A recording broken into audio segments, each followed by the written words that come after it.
I'd like to convene the meeting of the Menlo Park Fire Protection District Board of Directors at 7:08. Roll call, please, Michelle. Director Bernstein? Present. Director Bloom? Present. Director Jones? Here. Director Crawley? Present. Director Solano? Here.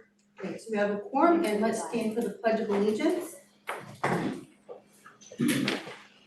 I pledge allegiance to the flag of the United States of America and to the republic for which it stands, one nation, under God, indivisible, with liberty and justice for all.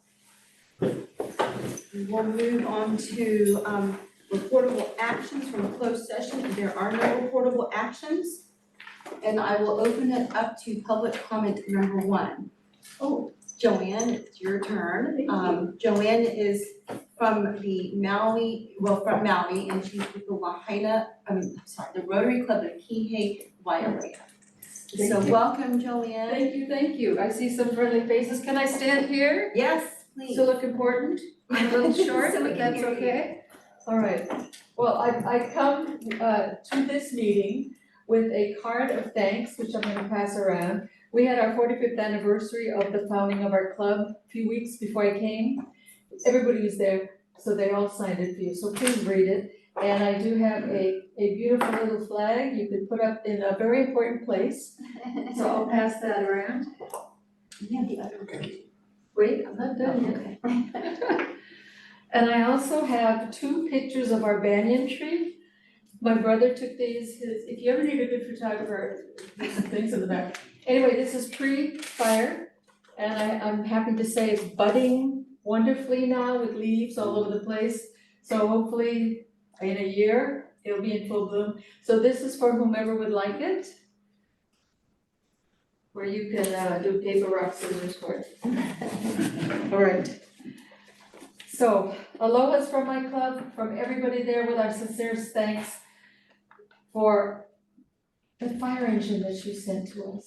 And I wanted to use a Hawaiian word. It's called kuleana. And kuleana means, with several meanings. It means, the first meaning is responsibility. You have shown true kuleana responsibility for helping your fellow firefighters. So that, it comes from my heart to your heart, thank you. The other meaning for kuleana is privilege. It is a privilege to do the things that you do. And so that I extend kuleana to you, and I thank you for sending us the truck. And when we had the ribbon cutting, I brought some other gifts of a kukui nut lei, which Virginia has, and a maile lei. And I just wanted to explain the kukui nut.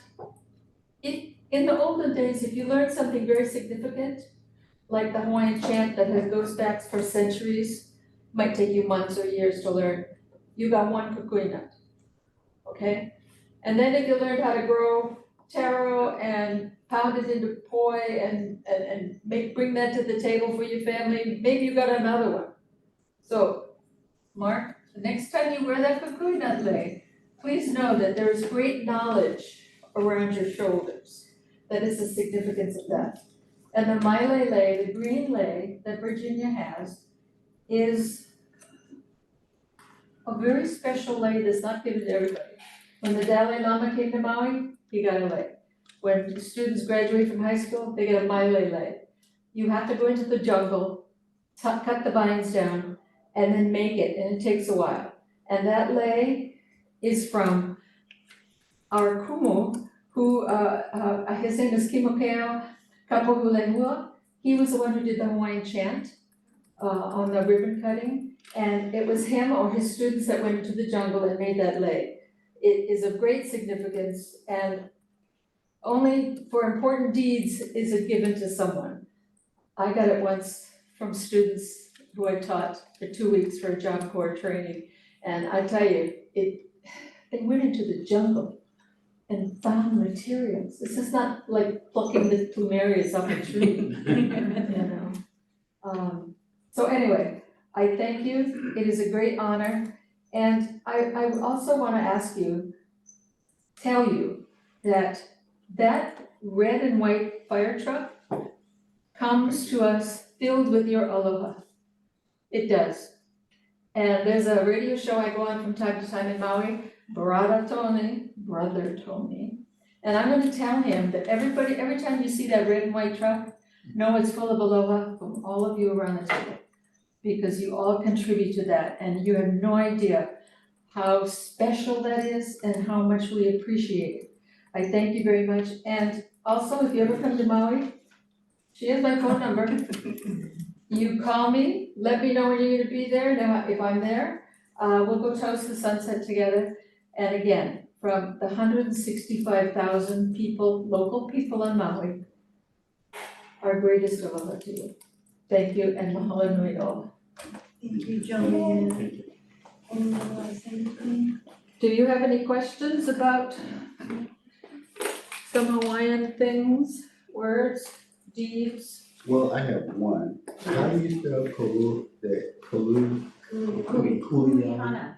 Oh,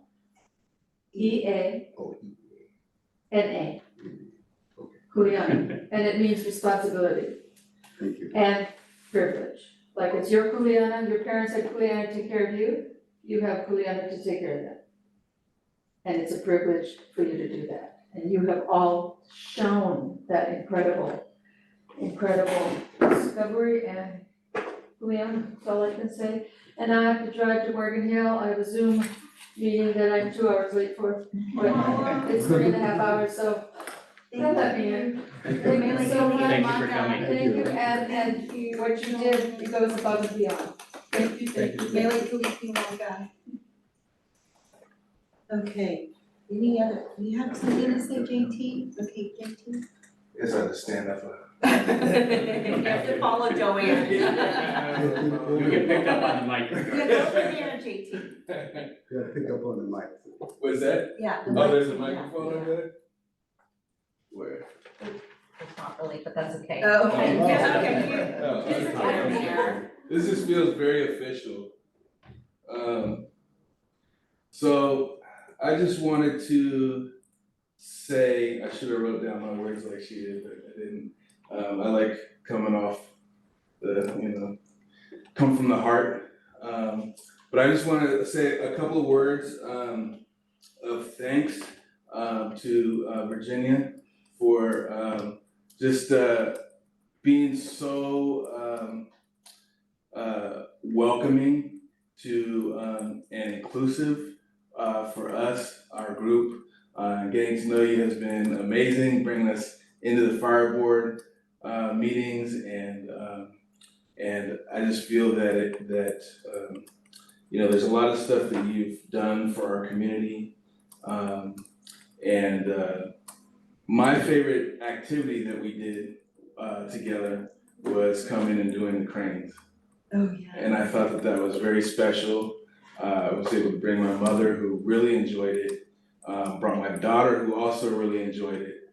And, it's these kinds of connections that I think are really good for bridging communities, that build, relationships between Firehouse and communities.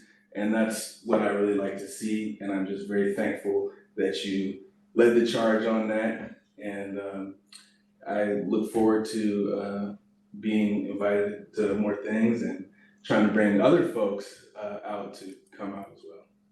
So, thank you. Thanks, JT. Thank you, JT. Anyone else on Zoom, Michelle? Okay, for now. Thanks, JT. Okay, so I think that someone from the Maui County Council is gonna come on, but she may come on later. So then let's close public comment number 1, and then we'll go to the fire chief's report. Great. Thank you, Director, members of the board, members of the public that may be watching, to our staff and our community. It is the last Fire Chief's Report of 2023. Happy to share with you what's going on in the district. A couple things update-wise, just on facilities. Station 1 design.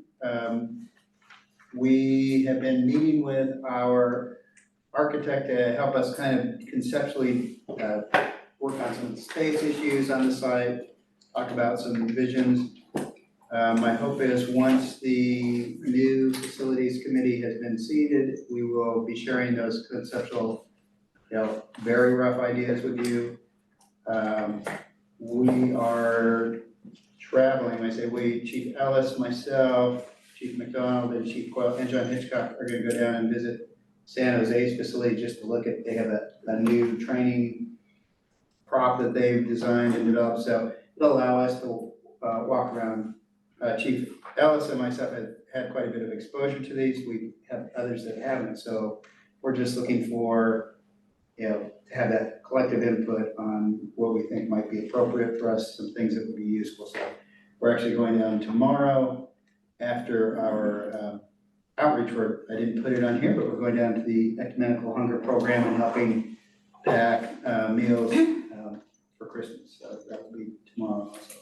Station 77, update on that, we are working with the city of Menlo Park in the planning process still, going back and forth with some discussions with them. The process is slow, but it's normal, but that again is, we're adding a fitness room onto this station and then increasing the size of the bays to accommodate our ladder trucks out there at the shop. And then the Station 3 accessory building is almost complete. Really, the only thing holding us up is we're waiting on a few items that are just on back order as some supply chain issues still exist out there. Support kind issues. Supply chain.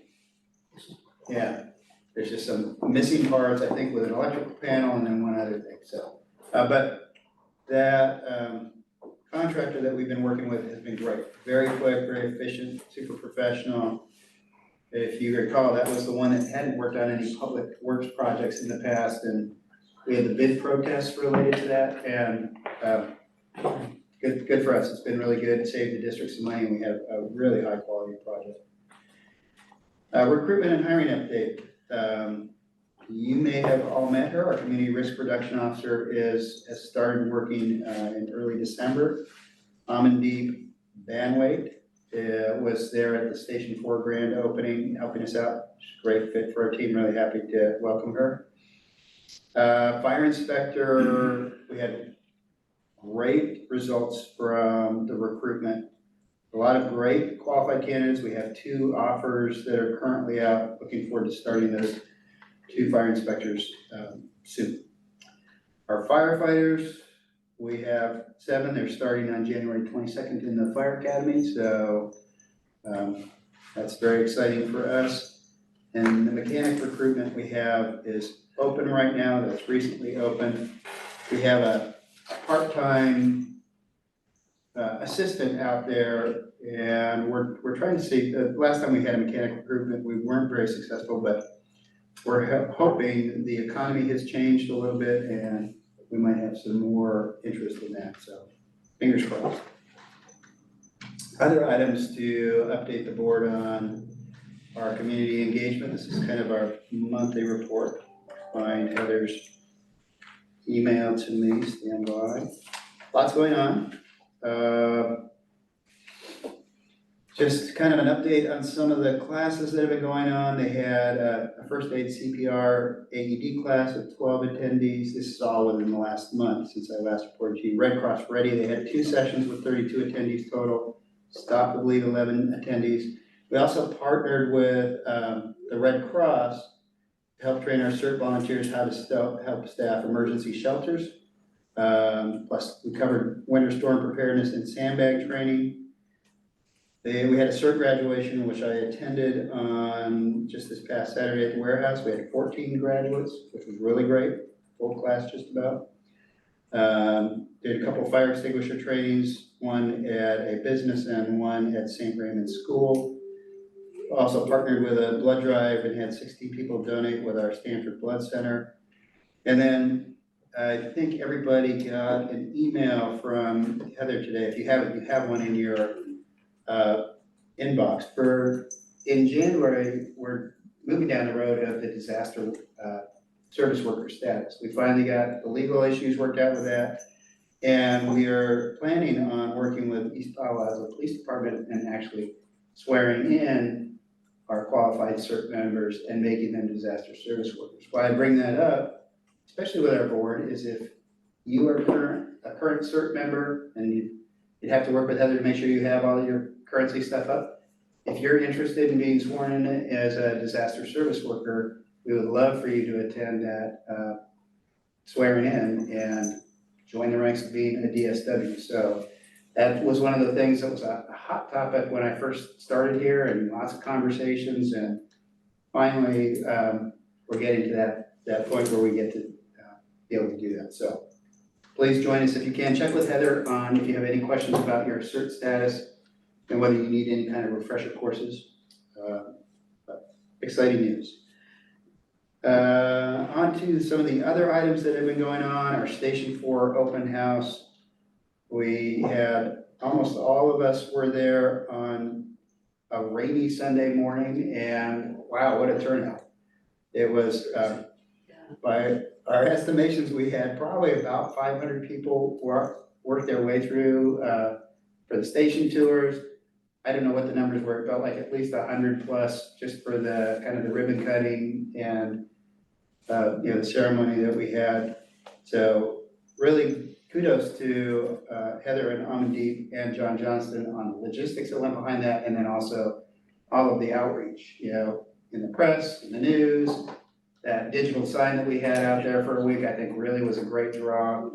And so I was talking to the folks at the station, they still plan on having a little semi-private barbecue for the neighbors that were really impacted by the construction, just as a neighborhood appreciation, so that's great. Yesterday we had our annual holiday lunch where we were joined by our retirees and got to recognize service awards for a number of employees, probably about 20 some odd employees were recognized yesterday. Really nice event at the Four Seasons in East Palo Alto. Thank you everyone for joining us, that was great. Just a couple items, outstanding items, just so everyone recognizes it's still on my radar, and my plan is to have reports in January on the question of related to weekend acres, and then also jurisdictional issues over Bayland waters.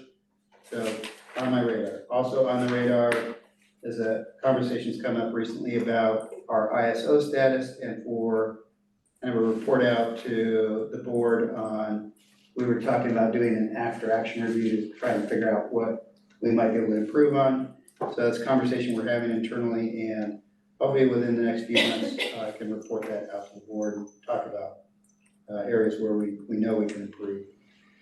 Mentioned CERT graduation already. And then at the task force in the last week, we've had two visits. One was we had a congregation from the Taiwanese emergency management delegation. So they were fire service managers and emergency managers that joined us, coordinated through the State Department. And we were able to share with them what a great program we have with the FEMA task force. So that was great. And then just today we had Congressman Kevin Mullen? Yeah, not Mullins, Mullen, not Jens, Jans. Is that what I just said? Yes. We had the congressman come out, and we were able to share with him some information about the task force, show him around the warehouse, and also ask for him was, whatever he could to support additional funding for the FEMA task forces. We currently have some efforts going on with a lobbyist on behalf of all of the task forces are working with Congresswoman Young Kim out of Orange County, who's on, I don't remember which committee it is that has budgetary control over those programs, but it's on their radar. It's now on Congressman Mullen's apostrophe S. Homeland Security Committee. Yeah, radar too. So he is very interested in doing something to help us there. Then one incident of significance, and that one happened while I was out of the country, and you guys all received an email from Chief Coyle. Pretty significant fire in the 500 block of Beresford Avenue in the unincorporated area. It's also known as West Selby, kind of just north of Atherton and in that unincorporated area between Atherton and Menlo Park. The Sequoia track. Yeah, that occurred on December 6th at about 1 o'clock in the morning. Engine 3 was first on scene. We had, you always know it's something when you have multiple reports coming in, especially in the middle of the night. So Engine 3 was first on scene. We had a lot of other engines coming in pretty quickly.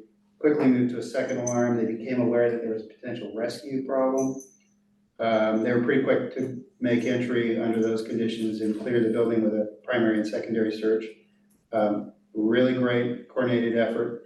Chiefs Coyle and McDonald also responded from off duty from the Chilco House, which was great to have that leadership out there assisting with the calls. Fortunately, there weren't any victims. We had a lot of mutual aid or automatic aid from surrounding jurisdictions. Ultimately, that house that had a $3.2 million value suffered a $1.2 million structure loss and a contents loss of $180,000, but no injuries. So in the long run, a good outcome. Lost a dog. Right? Was there a loss of dog? I missed Yeah. that part. But thankfully, it wasn't as gruesome as it could have been. I think it was from smoke No, inhalation from gas. that's tragic. I hadn't heard about that. was in a crate. No, Yeah, it was terrible. sorry, I'll write that. There was anything. No, it's unfortunate. Anyway, that is the. They determined a cause on that fire? They, it's interesting, I don't know this, they were suspecting that it had to do with heated cat beds on the back porch. Oh, God, Yeah. seriously? Mm-hmm. Wow. Heated what? Cat Cat, beds, Cheese hats. yeah, to keep your cats warm. cat beds. Yeah. Cat. Any comments or questions for the chief? Chuck? I wanted to ask you about the increased funding for task forces that you're working on or that's being worked on in general. Is that kind of just higher amounts across the board for everything, or are there specific items that they're targeting? Well, the general ask has been for FEMA to just increase the funding across the board. Yeah, you look at, over the years, the amount of the grants has gone up in very small increments, yet everybody's costs have gone up. So we're just, the basic ask initially with Congress is to double each agency's budget. They were successful in this past year in acquiring, I think it was, according to John Werdinger today in the conversations with the congressmen, they were able to increase the budget by, I think it was $8 million. It's spread across the 28 task forces. So a little bit of a drop in the bucket, but a move in the right direction. But that's the ultimate ask, is let's try and move towards doubling the grant funding so we can more wholly reimburse sponsoring agencies and also do a little bit more than we have been doing. I just was gonna say, I'm still very unhappy that they've withdrawn, or I know we proposed it, but we're no longer being reimbursed for our space that we allocate to them. And then I forgot one other thing, just it's kind of on the outstanding things. Have them in my hand, not ready for prime time, but it is I just got it in today, it's the fire response analysis from our contract vendor. Looks beautiful and professional. I'm just gonna go through, we gave them feedback and haven't looked at it, but I wanted to show you it's coming, and hopefully in our January meeting, we have some time to start going over the statistics and data. So, that concludes my report. Quick question, the mechanic recruitment, is that a replacement hire or an additional? We have the allocation initially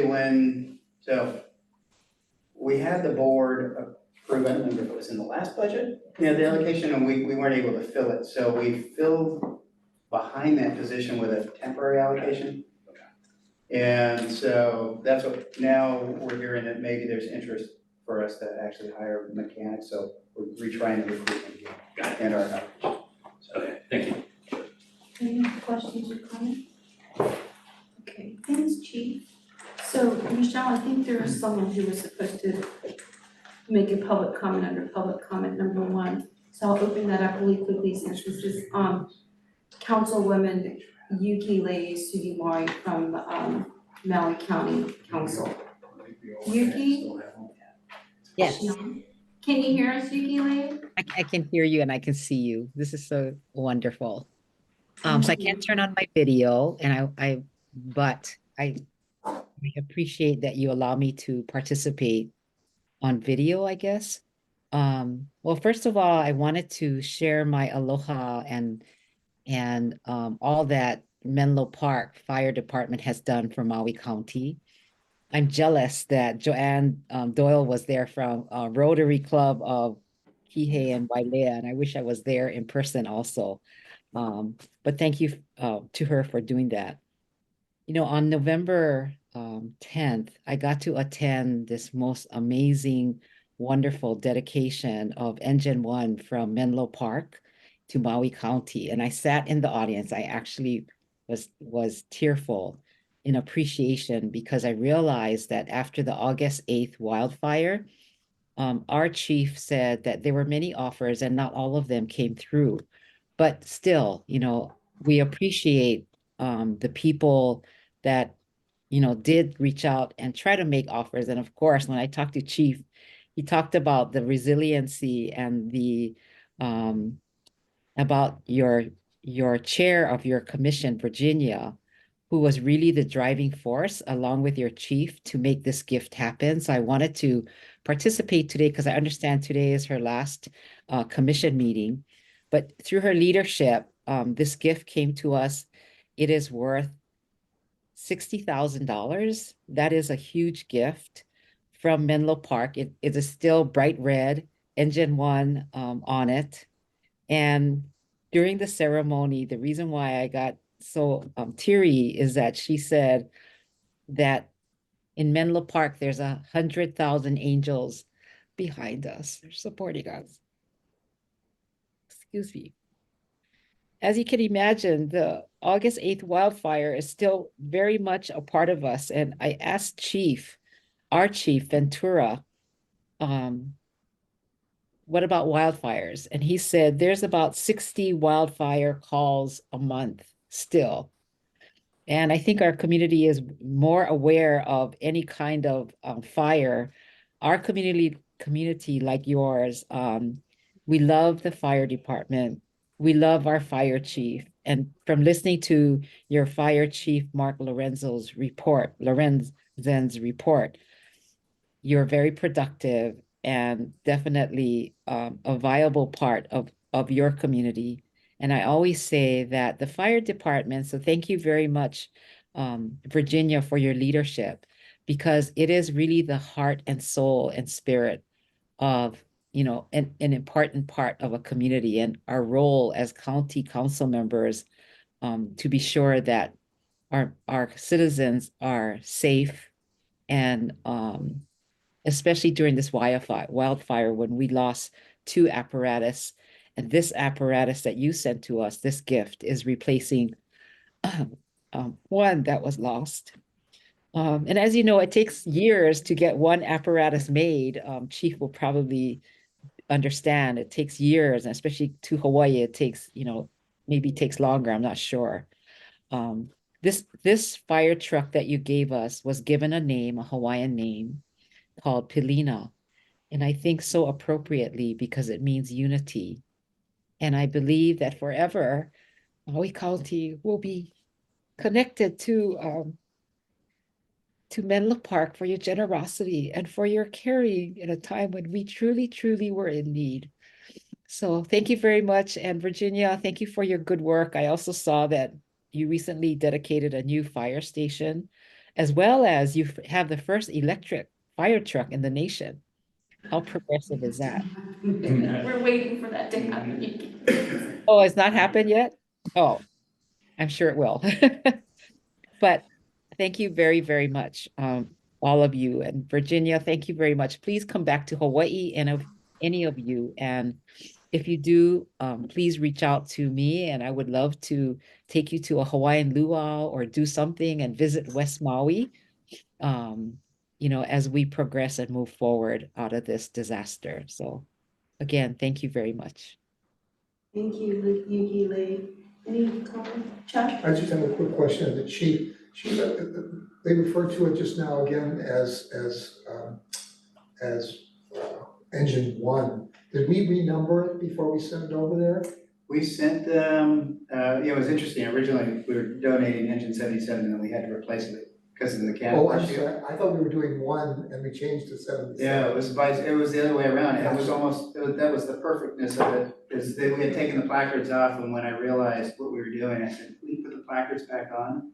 Because we were replacing their engine one with our engine one, and it was just so apropos, yeah. Thank you.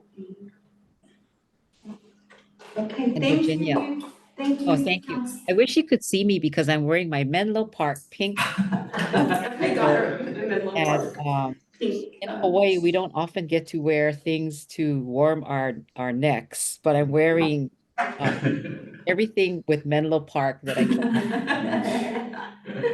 Thank you, Councilwoman Sugimura.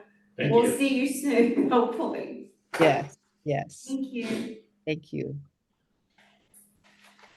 Okay, so we'll move on to the consent calendar. Would anyone like to pull off a consent item? Chuck? I'd like to pull off number 3.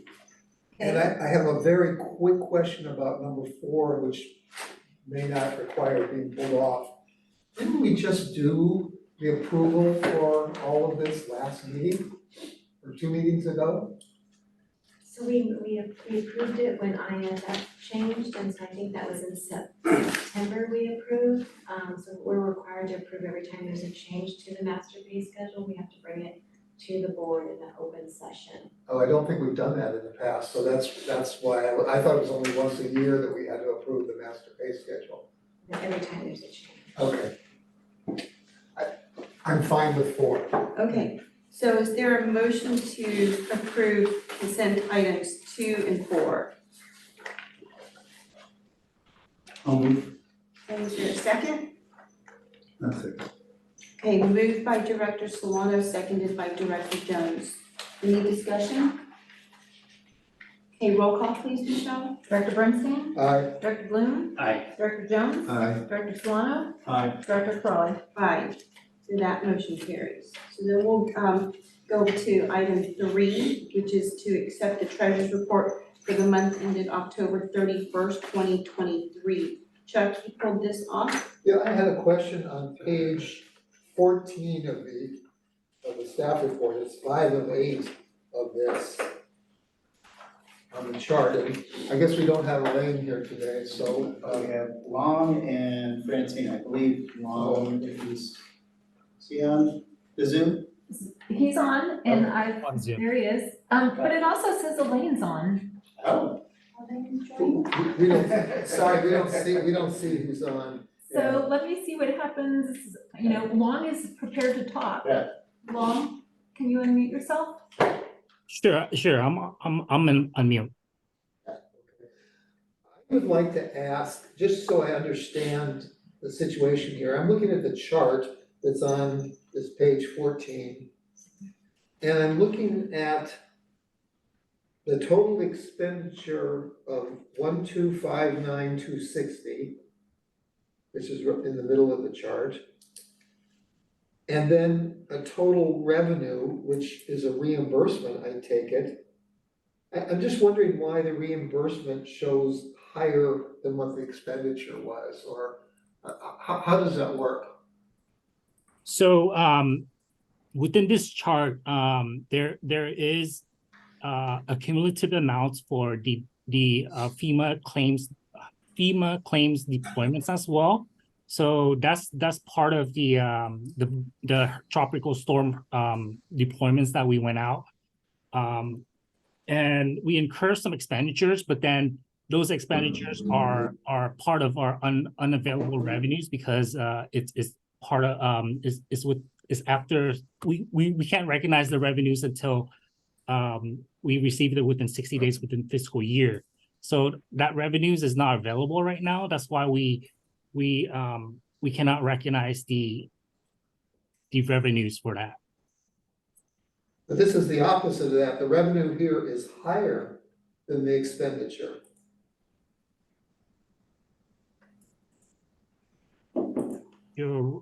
But that is just your estimated annualized amount. It's not, and it's not an actual.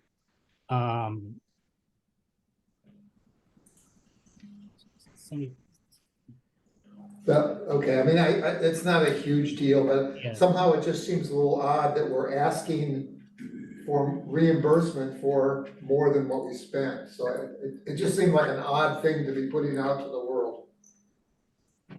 Good evening, directors. This is Elaine. Can you hear me? Yes, thanks, Elaine. Hi. So basically, what happens here is, for the special revenue fund, we're tracking those reimbursements for FEMA claims as well as those reimbursements that we get from the tropical deployments. So as you can see here, I think as of this fiscal year, we received about $24,000 from the prior year deployments that we recognize as a revenue this year. That's why you see that our revenue is actually a little higher than what our expenditures are. So on top of the grants, basically we still receive monies here and there from the deployments that we had in the past. So we only recognize it once we receive the money. So that's why you see that the revenue is actually higher this year. I see. Okay, thank you very much. That's the only question I had, so You wanna make a motion? I'll make a motion to Second. approve the treasurer's report. Okay, is there a second? Second. And moved by Director Bernstein, seconded by Director Solano. Any discussion? Okay, roll call please, Michelle. Director Bernstein? Aye. Director Bloom? Aye. Director Jones? Aye. Director Solano? Aye. Director Crawley? Aye. So that motion carries. And now we're on I would to, just like to point out the dedication of our employees to zoom in from the Philippines. Oh my God. hi It Elaine. ends tomorrow over there. Yes, thank you. On with your It's almost- holiday, It's Elaine. almost noon in the Yeah. Philippines, so it's okay. You're not up too Thank early. you, Elaine. Thank you, Elaine. Thanks, Long. Thank you, Lon. Okay, we're gonna move on to our regular agenda. The first item is number 5, which is to adopt a resolution authorizing the fire chief to execute a contract with All Star Fire Equipment for the purchase of Scott self-contained breathing apparatus packs, cylinders, masks, and supporting equipment in an amount not to exceed $1,454,920. Chief, you want to Perfect, kick yes, this this off? is mine, and, first of all, what's that? Oh, well, I'll share with you, because there's a lot of staff work that went on behind this, I'd like to kind of share and celebrate, and acknowledge both Eric Bunzel and Jason Martin, who did the yeoman's work on the R&D that went into this process. The board approved in its budget over $1.5 million for the replacement of SCBA and breathing air compressors.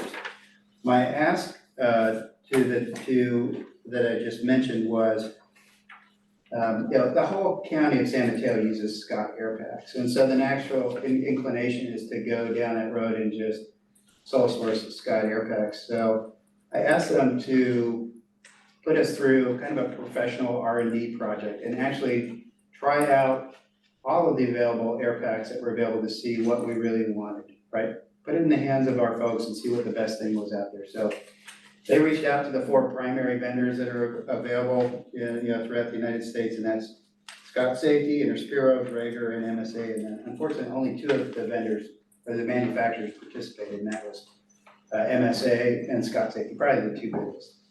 And it was interesting. It was a lot of extra work for them to do that, but when it was all said and done, they were actually really appreciative of the process, right? Because it kind of validates what the ultimate decision was, and that was, putting it in the hands of the rank and file folks, having them go through some mazes and try things on and figure out what fits, and they came to a determination that MSA had some pretty good features associated with it, but the Scott Air Pack had some features that were just unavailable on any of the other available air packs in the industry. The primary one for us has to do with communications. And the Scott product now, they have a face piece that's gonna be a personal issue face piece that connects Bluetooth to the new radios that the board purchased and approved for us last year. And having done it in the past, it's been a long time since I've had to have fire-ground communications while wearing that air pack and have the ability to speak and hear clearly. The difference in this new Bluetooth technology is just, it's night and day when you hear somebody talking on the radio, right through their breathing air path. Right now, what they have to do is it goes out through a speaking diaphragm and it's muffled and there's lots of noises, so, yeah. Like I said, the new Scott packs are technologically significantly better than what we have, better than anything that is out there. There's a list of reasons why they've supported the Scott pack, but the primary reason was just the enhanced communications that we have, and then we're coming to the end of life on the current pack. So this will be really helpful for us in keeping them in service. So that's really what I wanted to share with the board. What we're looking for is approval from the board to move forward on the purchase for these packs, and with that, I will be happy to answer any questions. Where's the speaker in these face masks? That's a great question, because I had it on. They don't typically go over your ear. No, it's not over the ear, and it feels like it may have been like a bone mic. Yeah, that's, where the you- mic was a bone mic is what I I'm trying to referenced for remember. speaking. I don't remember, I Maybe tried that's them on, what's I doing the listened. sound too. Yeah. Okay, it was curiosity. Yeah, I thought I could come remember. Oh, that's one of the guys from Didn't need to try it on. Chief, also, I just have one question. Of course, we have an air truck. Do we need to upgrade that air truck that we presently have in order to fill those Scott packs? We don't, and I believe that the air support vehicle is owned by Redwood City. So it's one of those things Do where, we need one? Yep. We it do works not? out, yeah. Okay. It's that kind of nice thing where we all kind of share the resources. They're not used that often, and sharing that between the two jurisdictions is great. I actually had an exchange with Chief Coyle on this relative to the Redwood City fire. So Redwood City had already committed the crew to the fire in the mutual aid. So the air truck was actually coming from Colma, is where the air truck was coming. So there's auto aid, as he explained it to me, that rotated around to Colma because of the two closest air packs already being committed to the fire. So they didn't have the crews to staff the air trucks. Yeah, that was a huge issue when I was with DEA. We used to do the clan labs. We had the MSA equipment and the fire agencies had Scott equipment. So if we needed to refill our equipment, we had to bring in our own air trucks. That's why I was just asking if we needed an air truck. Fortunately, ours are all compatible. Redwood City has, out of all the San Mateo County fire departments, they have the oldest Scott pack, so there's some challenges on the buddy breathing side of things. They're working on upgrading their systems, but yeah, we're really good. And we will be coming back to the board at some point in the future for the purchase of 2 new breathing air compressors and refill stations. It was all part of the budget money, so it's just not included. Great. Thank you. What's the difference between a truck and a compressor? You have, in my last organization, we used to call them light and air trucks. And so they'd come out and they'd have steam lighting, and they'd bring out a truck that had 50 spare breathing air cylinders and a mobile compressor, so you could refill bottles. So you just trade them out? Yeah, right there on the scene, right? So if you have a really significant fire, where you're burning through a lot of bottles, because every fire engine carries an extra air bottle on it, but they don't carry one for per person. So when you have significant long duration fires, you need the ability to remotely fill all those air bottles. And then by the compressor, you just do one, you just fill them one at a time, basically. Yeah, when we have the compressors on the vehicles, it depends, they can accommodate usually up to 3. And then usually when we have the air compressors at the fire station, they can accommodate anywhere from 1 to 3 bottles that you can fill at a time, but they're fixed. You know, we'll have them set aside in a room at one of our fire stations. Right now, the plan is Station 2 and Station 4 are gonna host our breathing air compressors. And then ultimately someday, when we do the Station 1 project, hopefully we'll add a 3rd one there, since that will be a training facility. I move that we accept the report as presented and approve the resolution authorizing the purchase. Is there a second? A second. Moved by I'll open up for discussion, moved by Director Bloom, seconded by Director Jones. Chuck, opening up for discussion. Chief, I wanted to ask, like, I'm in support of this, I wanted to ask about the purchasing process, just so I understand it. Because it seems like we're making an exception to what our process is, but I didn't see, maybe I missed it, a mention of a waiver like we did last meeting. I'll let Steve weigh in on any necessities. I know, in this case, normally we go out for 3 bids, right? And in this case, we have a letter from 3M, the manufacturer, that says there are only 2 vendors that are allowed to sell them in the state of California. So I think the board has the authority to. Yeah, I mean, it's in sort of a gray area. What the chief just described seems pretty close to your policy. You couldn't get 3. I think the policy says 3 quotes as practicable, and this was not practicable. So it didn't strike me, we did talk about it, we did think about this, it didn't strike me as needing to formally waive your procurement policies, given the process that they went through. I'm just trying to make sure I understand what our Yeah. policy is. So then I have 2 other questions, I was just curious, I know you put this out to 4 different companies and only 2 responded and so forth. Just out of curiosity, why did only 2 respond? Do you have any idea? It's, and that was the request for products, right, to test. They're gonna be guesses, right? It's quite possible that when they look at the San Francisco Bay Area, they clearly see that there's only 2 air packs that are used predominantly here, and so maybe they didn't wanna waste their time. And Scott and MSA are probably the 2 biggest leaders in the United States, so that might be it. It's hard to, make an inroad here. Like I said, the entire county's all Scott. Same thing with, almost all the fire engines are Pierce. It's just, sometimes it's tough and you have to make a decision as whether you wanna spend your resources there.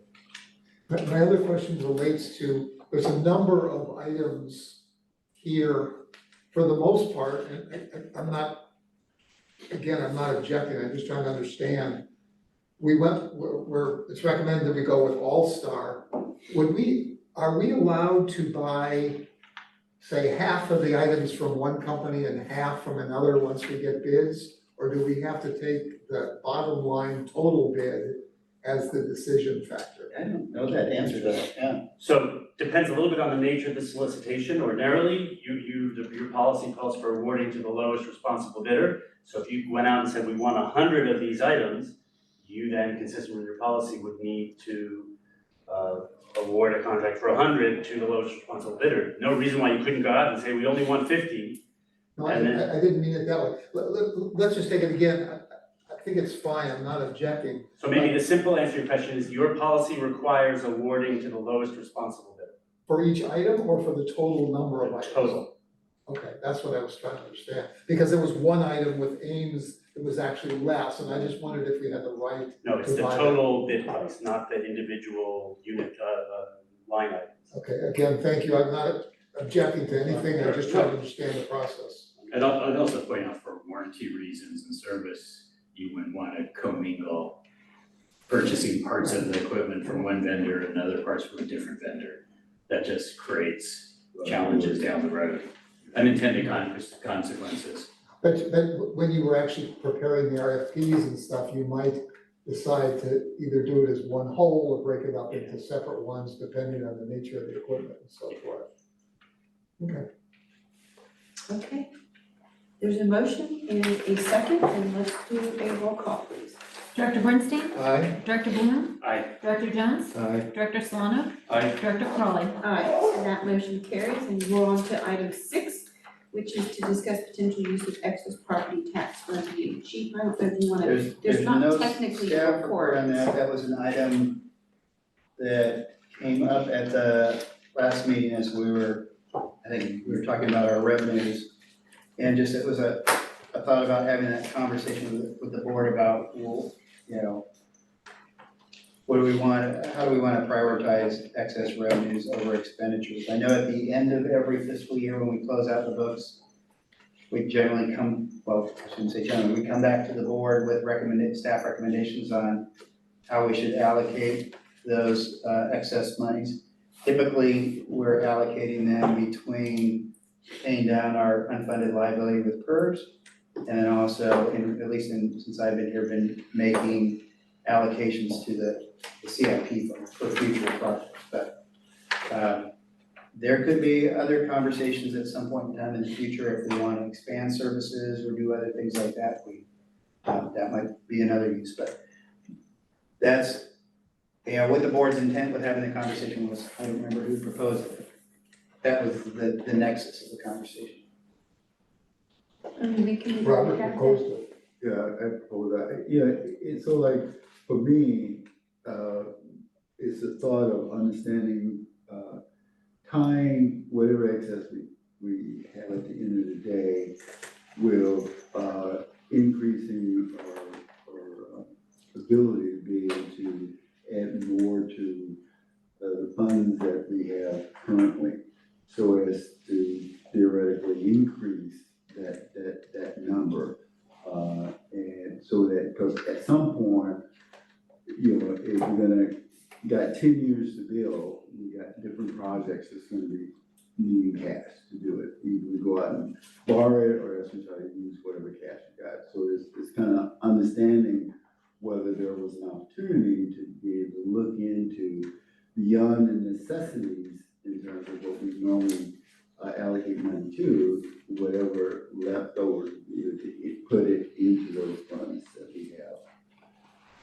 That was just a thought. Yeah, I think some of that conversation was initiated by comments I had made about, really from the time I joined the board, which was around the process that went on of moving the excess funds into the unfunded liabilities, and whether that was actually the best use of the funds, or should we do a side-by-side type investment?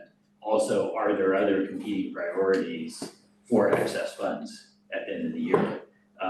I think Elaine clarified in the finance meeting, if I remember right, that it is predominantly a process that happens at the end of the year.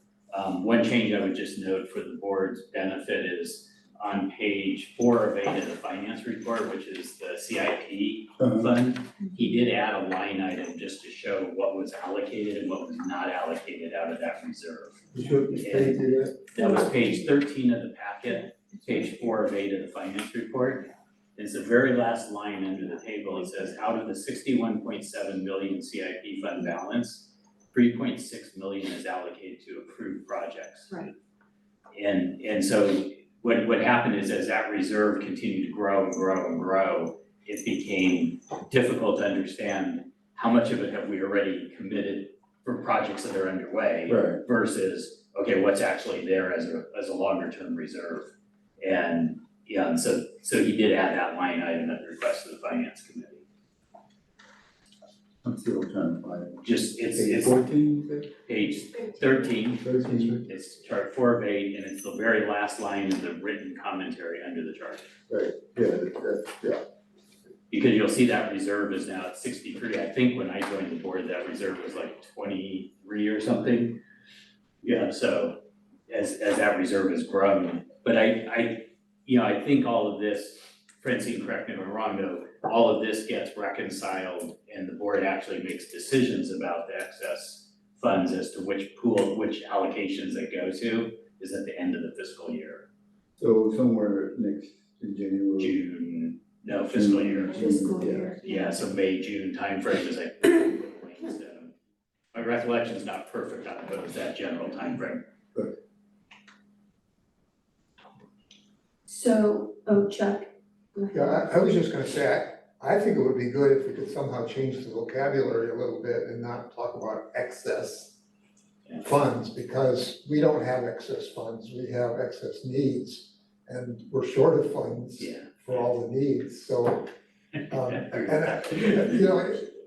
almost started to sound a little bit like that typical public sector thing where, oh my gosh, we've got money left over, we better spend it real fast or we won't get it next year. And we're just not like that, and so I just think we ought to do it a little bit differently. So if we can do something other than excess, like call it uncommitted or something of that sort. It's more than uncommitted, it's not any of the categories. It's pending or something, I don't know what. I think I made a similar comment at the last meeting on that subject, but the whole notion of it is that we have a large number of very large needs for funds. Right. And at the end of the year, we need to be thoughtful about how we allocate funds to those unmet requirements. Yeah, because some of them, and I think this is the point, Robert, you were trying to make, which I agree with, which is the notion that says, hey, some of these are multi-year projects. So Station 1 is an example, whatever we ultimately decide to do there, that's probably not going to get funded through 1 year of allocations. It's gonna be us setting aside money every year to help fund the long-term project and to try to avoid having to go out for financing on the project if we can avoid it. And so it was, that I think was the spirit of the conversation. And it's just the timing on it is kind of made you, I don't disagree with you. I think it's unallocated funds for, for long-term needs is really what we're talking about. And I think the caveat, maybe not a caveat, but somehow we need to kind of, we need to set some priorities as to, what's that waterfall gonna look like, so that we're clear, so it's not a year kind of thing unless there's an emergency come up where things change. Because it seemed like over the years I've been here, it seemed like it's been going, the fund's been going and coming in different directions without a real clear path. And so, I just think that we need to prioritize work. Look at least begin the conversation.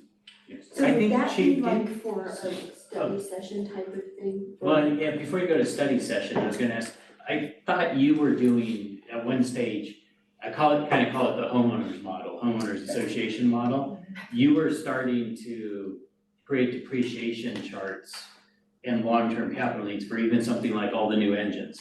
Because every year that we go, we're 1 year closer to having to replace the engines we just bought.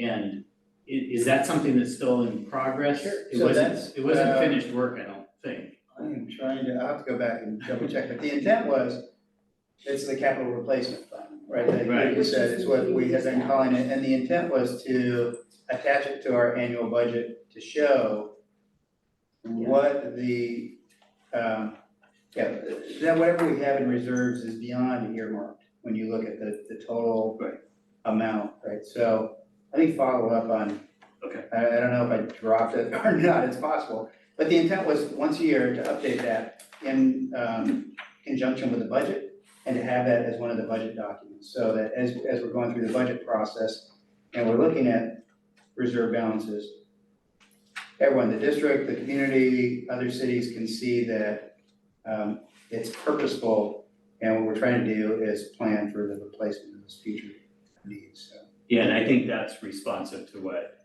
Director Bernstein's talking about, which is we have massive needs when you actually look at the depreciation effect on all of our equipment, our buildings, everything else. And getting, I think that report ultimately kind of making sure we have a good view of that report at the time we have the discussion will be important. It's probably not a report that comes together overnight. No, but it would give us a truer picture of our needs and our In fact, we expenses. talked about that in the Yeah. finance committee's consolidated report. Capital needs, I mean, in terms of, the term you use in terms of, you're taking that, you're depreciating everything, and you're trying to understand what are the needs long term. When it comes to real estate, it's more of, it's the same process, but what is missing right now is getting a ballpark idea of what the real needs are for each of the buildings in terms of actual construction.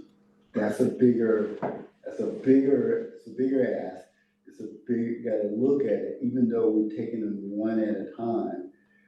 I don't know how to accelerate looking at the other buildings that we want to do some improvements on and being able to get some assessment as to the preliminary numbers that may be necessary in order to kind of put it this is what we're gonna need for all of our properties. And we can wait, but yet still, I think in terms of being able to try to start that accumulation of cash right now, with some target number in mind, will be very helpful. Which is gonna would change the modus operandi in terms of how we go at, developing buildings, like we're concentrating on one at a time at this point in time. And my thought is that we kind of look at how we can take all the remaining buildings and try to come up with whatever that number is and as our target. And the because it chief, may change. the chief's report, I think, you had all the buildings in the report, and you showed, as an example, you were talking about, I remember you talking about Station 4. 1 year after we built Station 4, there's 1 year less of useful life left. Right. And to try to put those useful life back in on the buildings. And then you had other buildings that are already past their useful life. Sure. Yeah, the concept of the report wasn't so much depreciating a current asset as it was different. It was trying to project the cost of a future Which asset. is what you're And- asking. And so what will happen, like you take our oldest fire station, whatever, 77 or 3, and it may have a original cost of $3 million, but if we wanted to replace it, it might cost us $15 million in today's dollars. And so we try and project out when we expect we're gonna need to do that. And then every year we'll adjust it based on new construction costs, things like that. So it's not a depreciation, the concept is similar, but yeah, it's trying to project those out. And our number was somewhere north of $200 million, I think, in that draft report of if we needed to replace everything, what would it take? So.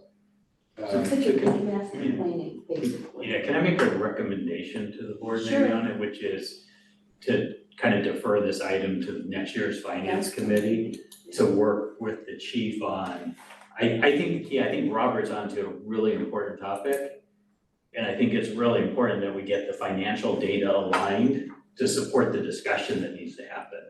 Yeah. And I think if we defer it off to the finance committee, I don't think it's a 1 week or a 2 week or it's a staff report. I think it's an evolving process to evolve the financial model necessary to support the discussion that you're recommending we have, which I think is a great recommendation. Well, I mean, that would be But that for would the be full my- board at some point. Yeah, That's what you're saying. it's recommending that the finance committee Take a take up the look, work with yeah. the chief Yeah. to evolve a model that can be presented to the full board. Yeah. Yeah, it's Yeah, I'm it's not, fine with that. it's not trying to push it off to the finance committee Right. and say that's the end of the discussion. Right. It's making sure that the models are all there to support the discussion that Yeah. the board should have in the May, June timeframe. Yeah, because I think part of, in order for the finance committee and the chief to get the information, each one of the buildings is gonna have to be assessed. Yeah. Right. And I think that's the important part in order for you to give you the information to the finance committee for them to really kind of create this model or whatever it is, to kind of understand what the dollar amount might look like.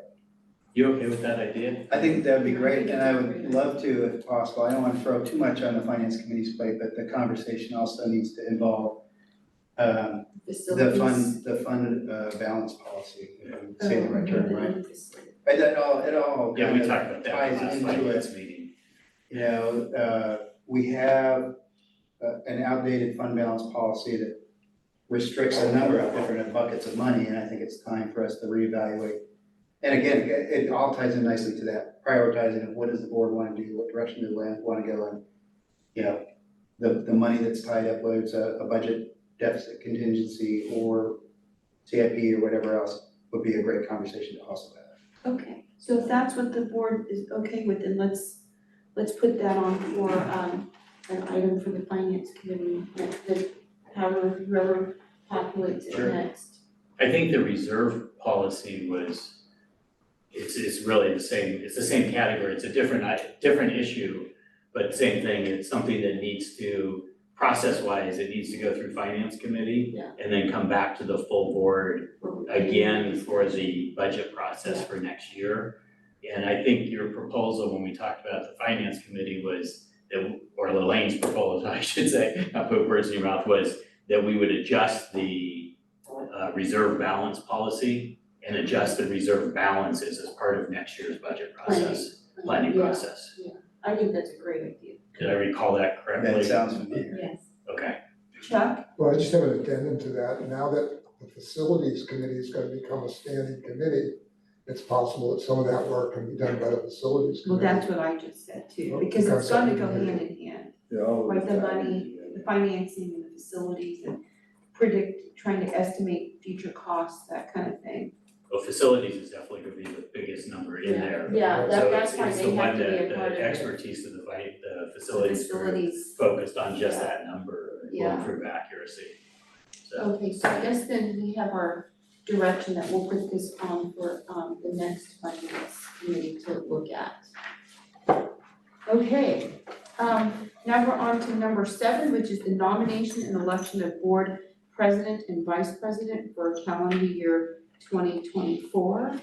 And actually, I would like to start that off and nominate Director Gary Bloom. His leadership has been fantastic this year. He's really hit the ground running. And I would like to nominate him to become board president for calendar year 2024.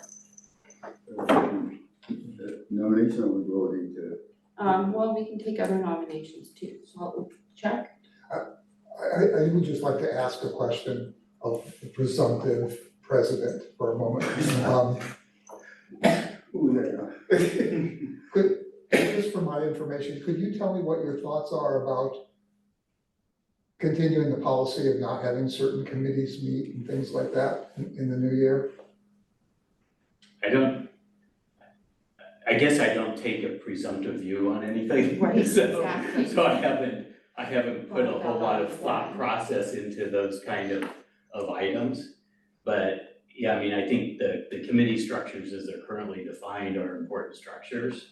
I still have some, on a personal basis, irrespective of whether I'm a nominee or I'm not a nominee for the president of the board, I still have a question about when the right time is for the E-Prep committee, given the way the plans are formulating and coming together and the progress they're making. And there's still, in my mind, there's still a lot of turmoil, I guess, in my brain a little bit on the subject about where the lines of responsibility are between the cities and the fire district. And so I think the committee potentially coming back together and focusing on that policy issue of what is the goal and mission of our fire district for E-Prep versus trying to manage the programs of E-Prep is probably the right answer, so that we get better clarity on the lines of responsibility between the district and the cities we support. And let me ask also then, what are your thoughts on a more even distribution of roles on these committees among all 5 board members? I haven't given it any thought, to be honest. I really wanna be This is sincere. not planned. I wanna be Okay. sincere in this, I don't take anything presumptively around this stuff. If I'm the president, I apply the leadership skills I have to try to make the board as effective as possible. But I haven't thought through, because I don't go down that presumptive path that I'm gonna be doing anything different than what I'm doing today. Okay, are there other Well, I wanna nominations? finish, I wanted to say, Were you I- gonna be asking the same I'm questions not gonna for ask the another other, question. no, for the other potential nominees? I might, but let me just Okay. finish, I just have one. So, look, I believe in sort of a succession plan that the board has traditionally been on, and I would like to vote for you, is what I'm trying to say. But I don't want us, how shall I say, I don't want to support the kind of system that we've had in place this year, so that's why I was asking the question. You don't have to respond to that, I'm just explaining why it was important to me. Madam Chair, if there's no other nominations, and I will second your, A second isn't really needed for a nomination. So we'll No, just it's go not. for, are there any, I'm gonna quote, any other nominations for board president? I'll close nominations. Roll call for, Red? It'll be fine. Roll call for, Director Bloom to be our next president for the board. Director Bernstein? Aye. Director Bloom? Aye. Director Jones? Aye. Director Solano? Aye. Director Crowley? Aye, so that motion carries unanimously. Congratulations. Thank you. So now we're going to open up the nominations for board vice president, and I would like to nominate Director Robert Jones. I'll open it up for other nominations. Chuck, I'd like to nominate Rob Solano. any other nominations? I'll close nominations. Okay, roll call for Director Jones. How are we gonna do this? The first who gets 3 Right. will So do we be- say who we're voting for? Do we say yes or no? We'll start with the first one, which was Director Crowley nominated Director Jones. And if he gets 3, then it ends there. Roll call, please. Director Bernstein? Oh, I'll say nay. Okay. Director Bloom? Aye. Director Jones? I, Director Solano? Nay. Director Crowley? Aye. So 3 that votes. measure carry, that vote carries. Yes. Correct, congratulations, Robert Jones, vice president, you board vice president. took me by surprise, I have a speech ready, so. I- Okay, well, that's okay, because now we're gonna go on to the next Yeah. item, which is the proposed agenda items. Any proposed agenda items? Okay, then we'll go back. Chuck? Let me ask, there were a number of things that the chief referred to in his board report. And there's some things that are pending. I don't know about the January meeting necessarily, and this is probably referring to that. But I think I certainly am interested in the fire report that you just received, and that is an agenda item. I'll mention all of them, and then you can decide. Which fire report are you referring to? The one that he just has? The data. Oh, the data. Yeah. No, I'm sorry. Okay, I'm sorry, I didn't, thought you were talking about the Redwood City Fire. I think we need to have a discussion of the dispatch situation. So those are the two primary things. I don't know if you want to discuss each one of them or how you want to proceed on that. Well, it's to figure out if we wanna put these on a future agenda, so. Can I ask a procedural question on that? Yeah. Just because I'm not sure I know, which is, when we have proposed agenda items, does it have to be for the next meeting? Yes. Or can it be proposed agenda items? Not that for were- today's meeting. No, but does it have to be For just for the future- January meeting, or could it be? No, for a future Okay, well, let's agenda. plan to have that in February and this other thing in Yeah. March. It's basically for a future agenda, so it doesn't have to be next month, it could be Okay. whatever month. So does the fact that it lands on this list, I'm just, sorry for the clarification here. If it lands on this list, it's just saying it's on the list for a future meeting. Yes. It's not presumptively assuming when that is going to be. The answer to your question, Director Bloom, is that this is up to the board to decide. To- But as drafted, if you say, I'd like to put this on a meeting, second emotion, I vote for it, you just voted to put it on an unspecified future meeting. Okay. But there's nothing to prevent you from saying, I want this on the next board meeting, and if you get the majority to support that, you can Put it on dictate the what's on the agenda. agenda. Okay, so I'd recommend we bring clarity to that, whether it's the, hey, I want this for a future topic, or I want this for the next meeting. Because that will help plan and organize meetings. Well, let me, let's start with the I mean, response. the clarity So do you wanna comes from clarify, staff, Chuck? I'm not Yeah, let me just start with the first one. What's feasible. The response times, it seems to me this is an essential thing, and you'll have time to deal with it, and it should be on the next meeting agenda.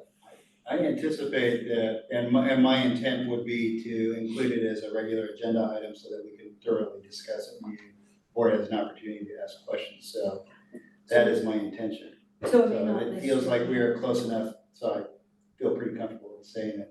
Yeah, so it doesn't We're gonna do that. necessarily have to be a future agenda item if you wanna put it on the regular agenda. But Yeah, it is a even- request to have it on the agenda. Yeah, my guess is even in the absence of Director Bernstein's request, Right. it likely would have shown up on the January agenda. Yeah. But And, that's the and intent. do you want that as a separately calendared agenda item, or is that just going to be part of your monthly chief's No, report? regular. Longer term, it will be part of the monthly chief's report. You know, when I look at when we initially provided the data, there were so many questions that the board had. I'd like to have it as a separate Okay. item so we can To have just a kickstart that. robust discussion. Yeah. Yes. And the second item was So the, let me ask, is that then a Next meeting. consensus Yeah. vote? well, Okay, it's not a vote, he's just gonna put it on there anyway, on the January meeting. Okay. then the other one was, I think we need a discussion of the dispatch thing. I think the exact meeting is not so important, and if there was something happening in late January that would relate to it, then we probably should wait for February, but I don't know enough about what. There's something happening February 14th. We have a Zoom meeting scheduled with the county CEO and Who's people. the chiefs it's or it's that JPA. oh, that- I'm a new addition to the fire leadership team, you know, when. for this region, or. Yeah, why am I blanking on the Woodside Fire Chief's name that just recently retired? But I'm now suddenly getting emails, I'm included on the Zoom meeting, so it's with Callie, and, you know, the Redwood City Manager, 3 of the fire chiefs, and some others.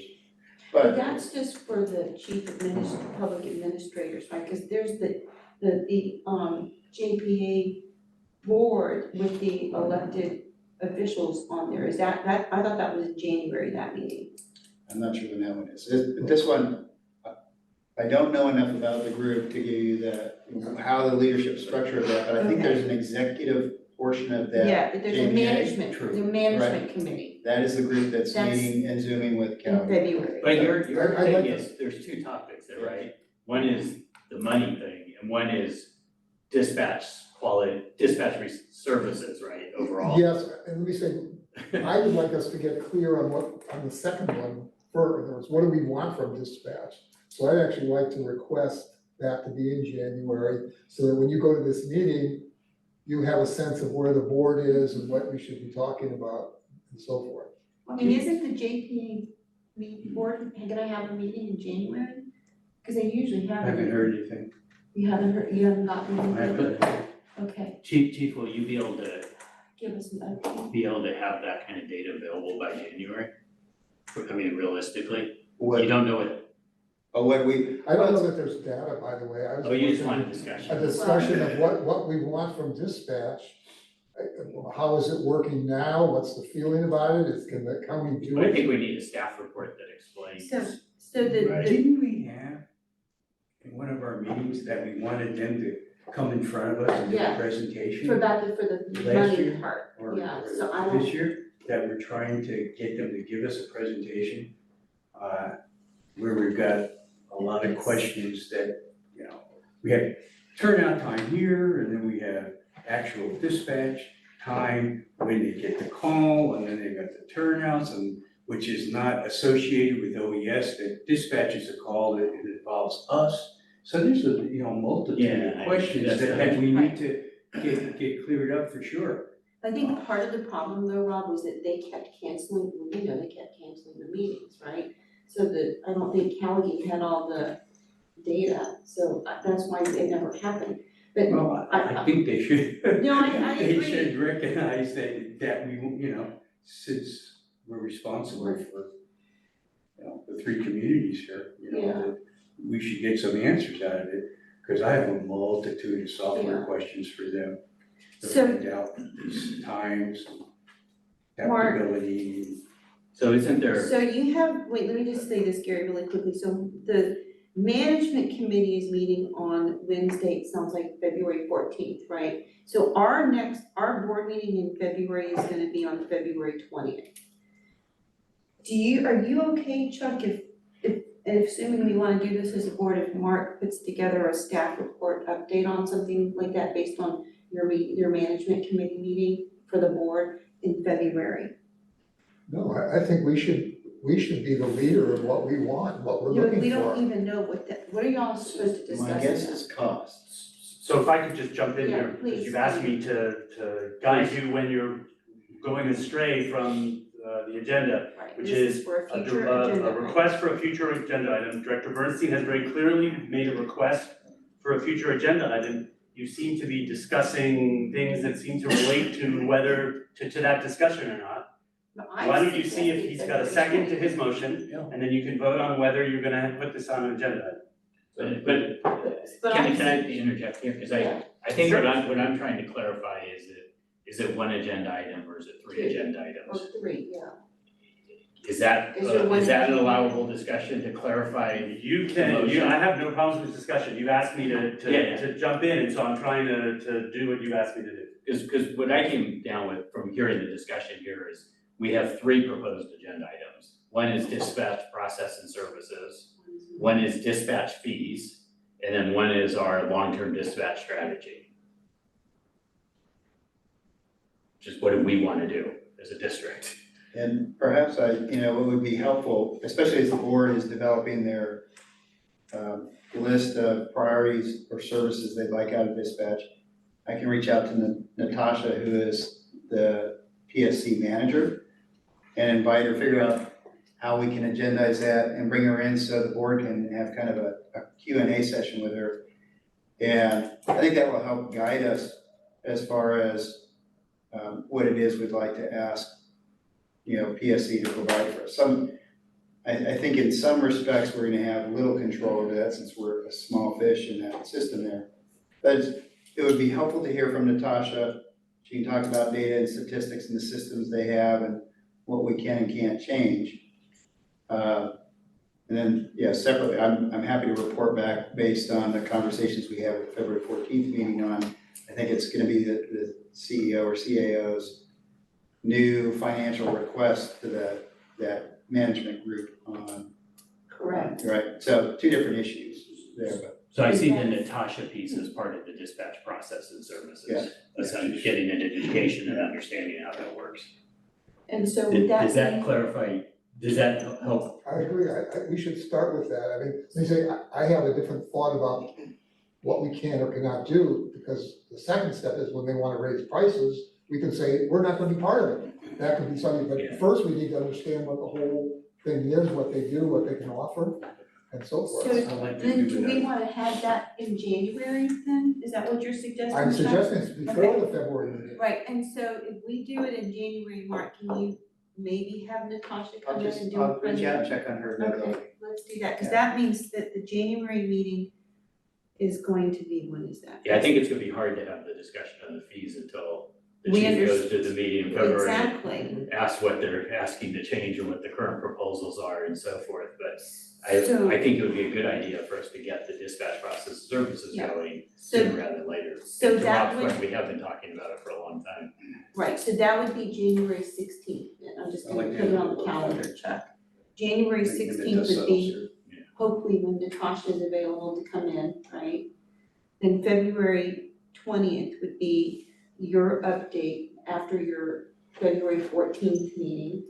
And then do you want another meeting, or do you wanna We've gone include? far enough, let's Yeah, stop with let's just that. stay there and we can figure out how we move forward after the February 20th meeting. Is that okay with everyone?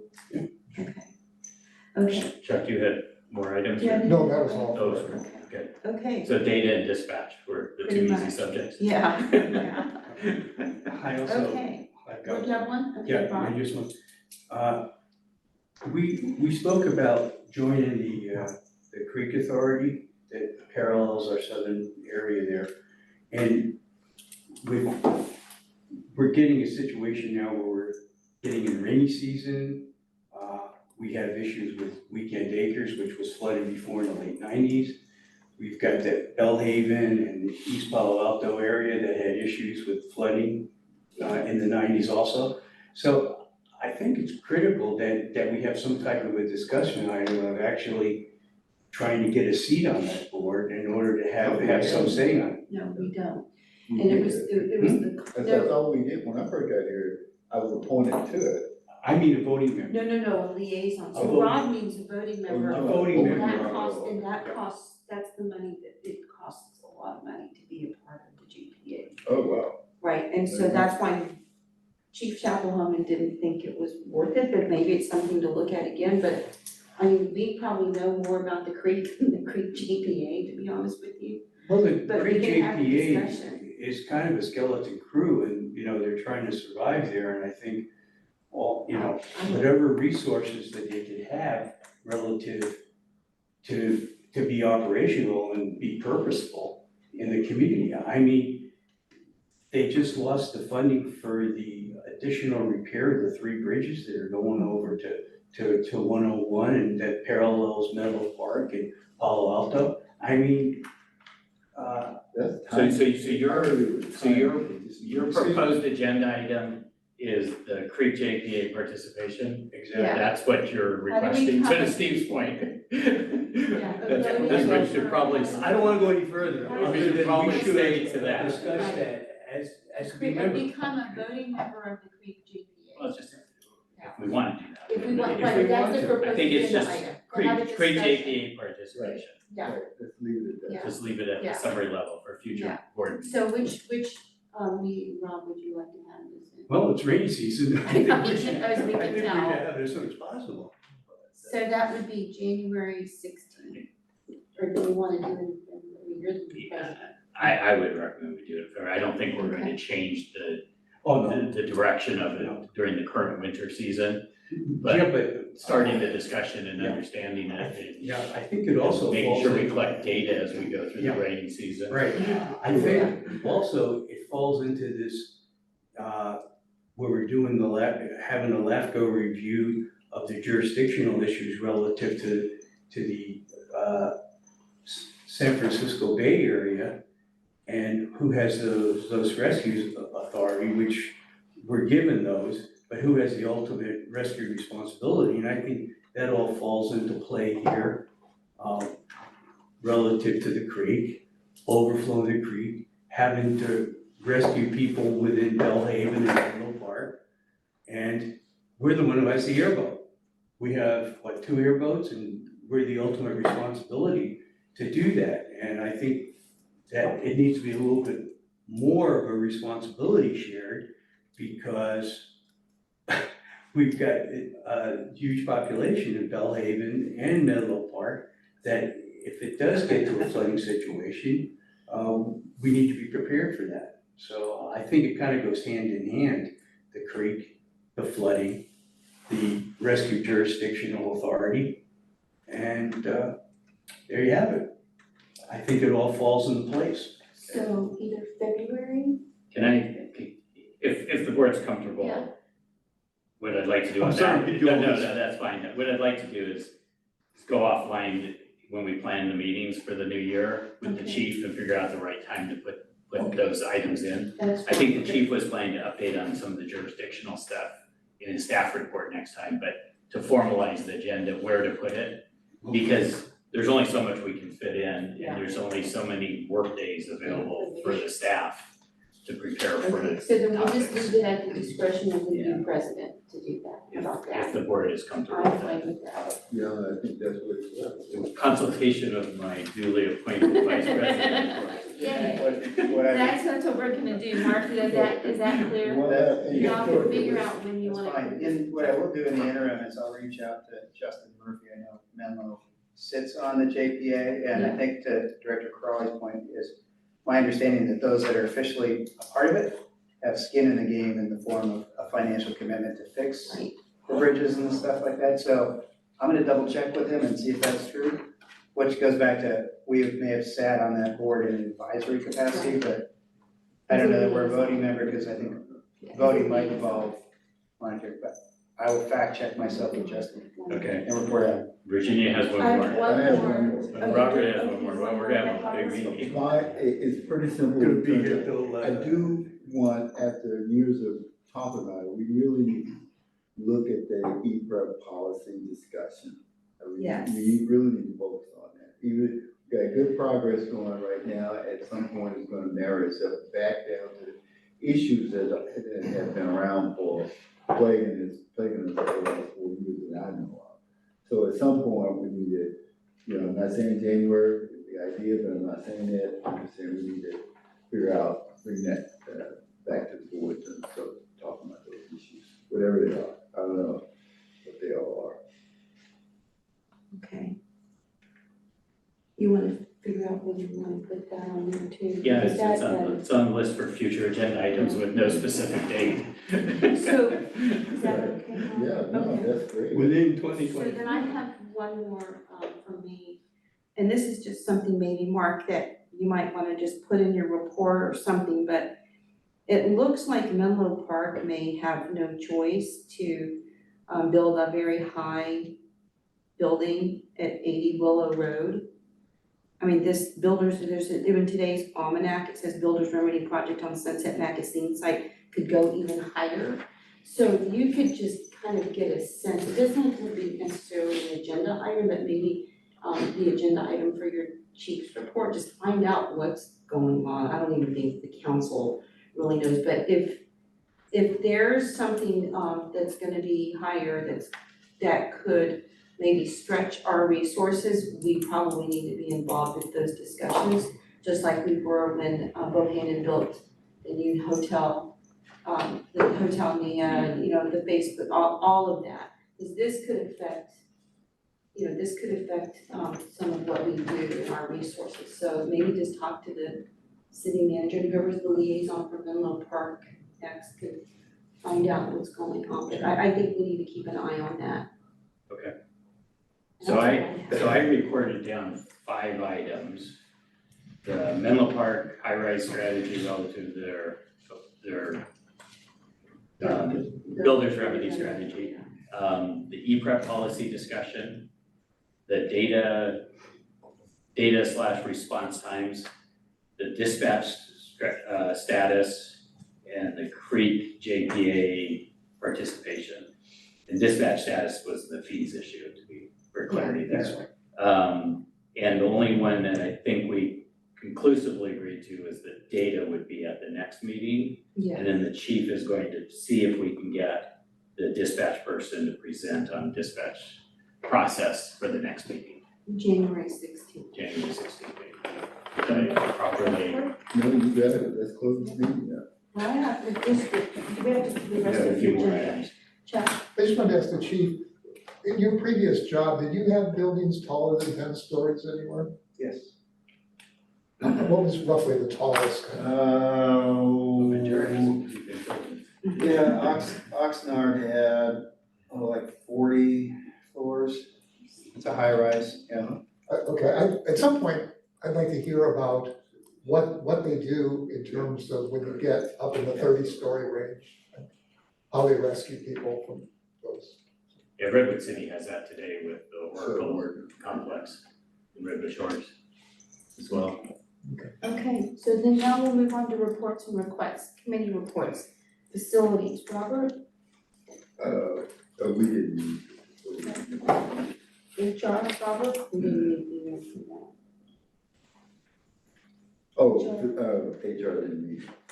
Finance, Rob, I think I think it's pretty much we covered. talked about a lot of consolidation of some of these reports, and we also spoke about the task force 3, kind of the large amount of money that's put into that fund, and staff is going to review the different task forces and see what an appropriate, what we want to call it, reserve or operating fund for that particular line item. Yeah, I also think on that, we had agreed that we would do that as part of the overall fund, the reserve fund balance policy change. Exactly. Thank you, Gary. Okay, liaison reports, town of Atherton, hearing, Nothing to report. East Palawanto, Robert, Well, only one thing that was significant that I see, that maybe you should see. Last time I talked about, they had the city was proposing this, new policy, new direction with homeowners, and they call it OPA. Well, at the last city council meeting, it got rejected. The council voted it down, in the second reading, so for now, it's off the table. But there is conversation that was thrown out by one of the council members about taking it to the voters, next year. So we'll see how that goes. thank you. So where did you? Yeah, for now, yeah. Menlo Park, Chuck, I don't have anything to report. San Mateo County, Rob, Went to the veterans luncheon that was held. Well attended, put on by one of the board of supervisors, Lawrence Slocum.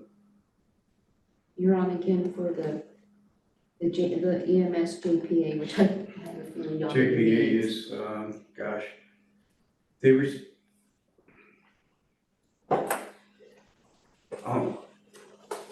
It's a work in progress. How about that? Would that be a reasonable conclusion or explanation? Yeah. Okay. Thank you. Ad hoc. Wait a second, so your report is that it's a work in progress? Yes, ma'am. A work in progress. That's on the, I'm a little confused on that one too. That's on the pre-hospital emergency. Right, that's on the Yeah. pre-hospital. The EMS. Okay. Yeah. Rob's the liaison. Okay, ad hoc committee reports, dispatch services, We didn't meet or discuss it further than what we discussed at the last meeting. okay, reports and requests of directors. Well, I have a couple things. I had asked, Gary about plans for the, Emergency Preparedness Committee. I think this is a really critical committee. I think it's really the center of what our agency is focused on.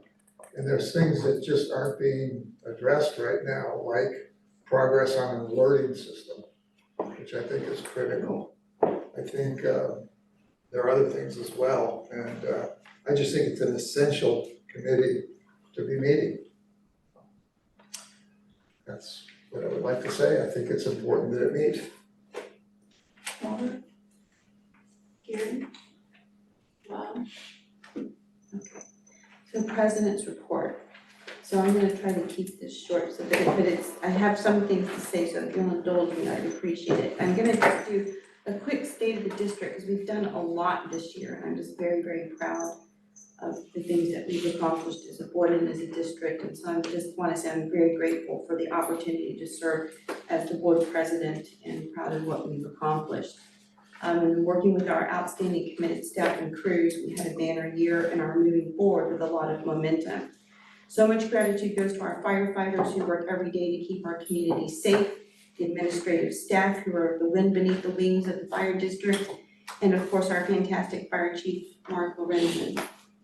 I wanted to highlight some of our accomplishments because all of our efforts are to keep in line with the fire district's mission, which is to protect and preserve life and property from the impact of fire, disaster, injury, and illness.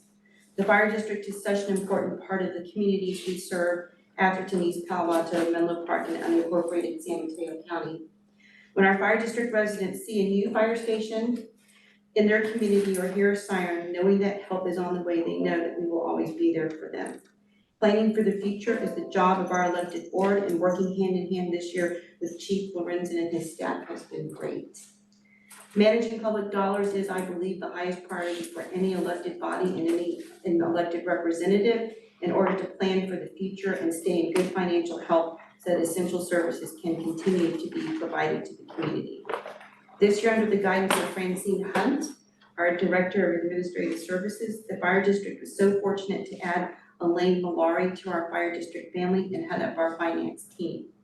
With Elaine's financial expertise, experience, and help, the fire district was able to hire a professional investment manager to strengthen the board's investment philosophy of capital preservation while conservatively increasing investment returns based on the current economic situation in an inverted yield curve environment. Further, during the course of the year, Elaine and his team improved the budget process, consolidated programs, used zero-based methodology to develop budget requests, and created a more user-friendly and transparent budget document. In short form, our finance team worked with Chief Lorenzen and the board to develop a capital replacement fund and appropriately budgeted for future needs. So thank you for all the hard work to Elaine and the entire finance team, Lon, who is here tonight as well. Financial health is instrumental to do the work of the people and be an integral part of our community here at home or beyond our shores. We are so fortunate to be in the position to help our neighbors, the people of Maui.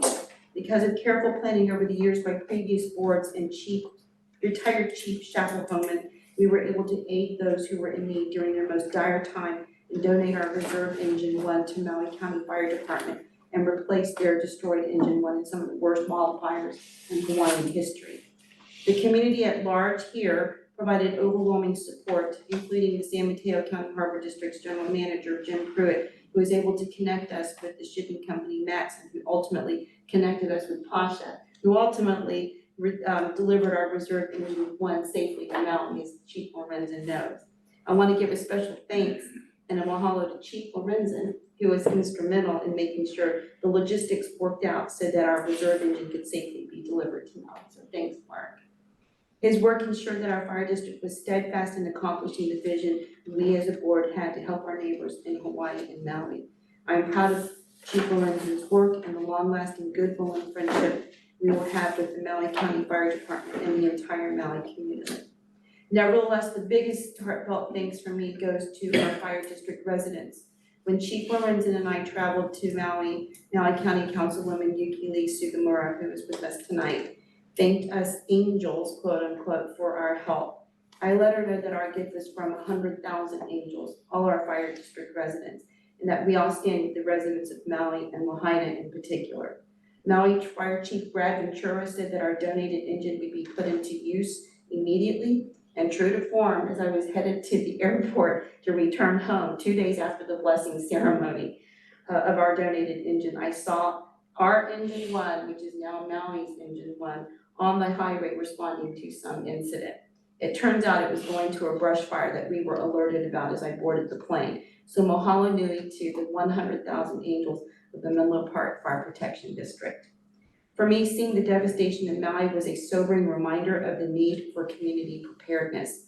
This year, under the leadership of our Fire Marshal Chief John Johnston, our community preparedness is rebuilding and being responsive to the needs of our community based on feedback from leaders like Lynn Bramlett, who founded and heads up MPC Ready. After listening to the community, Chief Mark Lorenzen restructured our Office of Emergency Management to be the Community Engagement and Resiliency Team, which is being led by Chief Johnston. Chief Lorenzen created a new community volunteer coordinator position and filled that position with input from our community volunteers. This year, we welcomed Heather Keller with open arms to our fire district family. Heather has hit the ground running and has never looked back. Our community training classes are full and more volunteers are becoming engaged. Thank you to Heather for being so committed to community preparedness here. Of course, the fire district would not work without our hardworking staff and crews. Human resources is a vital part of the operation of our fire district. Our human resources team, led by Kristen McDonald, has been busy working with Chief Lorenzen and Francine to ensure that our firefighters have the resources available to be mentally and emotionally healthy, along with being physically healthy, and helping to make our fire district personnel reflect the diversity of all the communities in our fire district. This year, Kristen's HR team developed an inclusive recruitment and outreach plan for our next firefighter recruitment that resulted in the hiring of 7 highly qualified candidates.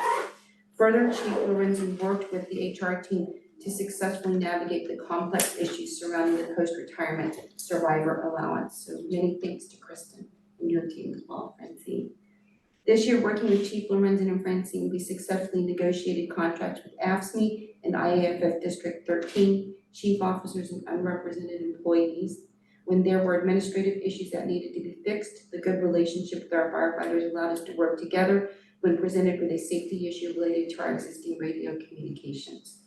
Working together allowed us to remedy the issue in an off-sequence budget request to replace all of our portable and mobile radios. We are so glad that Chief Lorenzen's contract has been extended, so many thanks to the board for its continued confidence in Chief Lorenzen's work. We know he will continue to do an outstanding job for our fire district.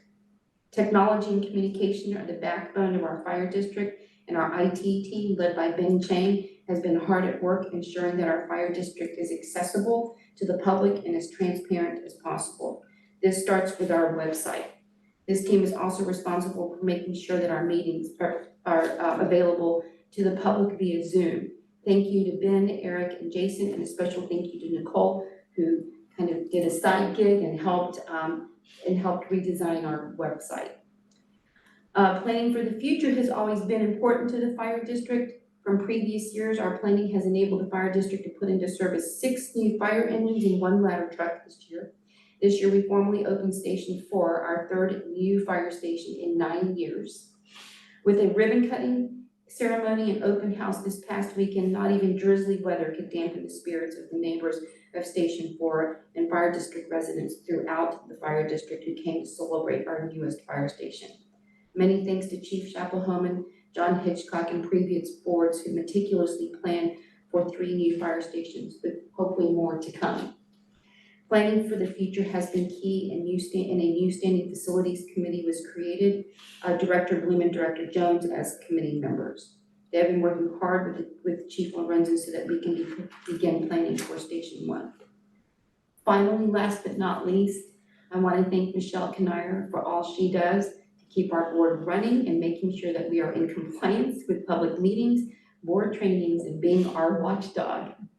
Her work as our board clerk is so important, and I am grateful to have had her by my side this year as we prepared for Zoom bombs, which thankfully did not happen, and continued our work to notify the public of all our meetings, taking minutes to capture what happened in our meetings and making sure that the public was heard. So thanks, Michelle. She does so much more than what I have said here. And so thank you for supporting our board in so many ways.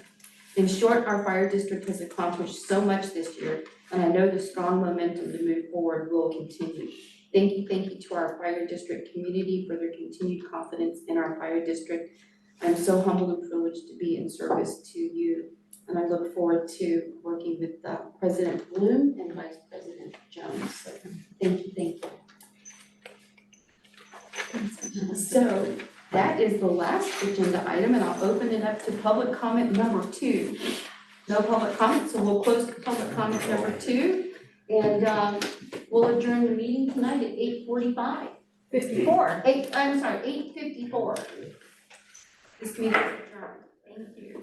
And thank you to Virginia for your great service. Thank you.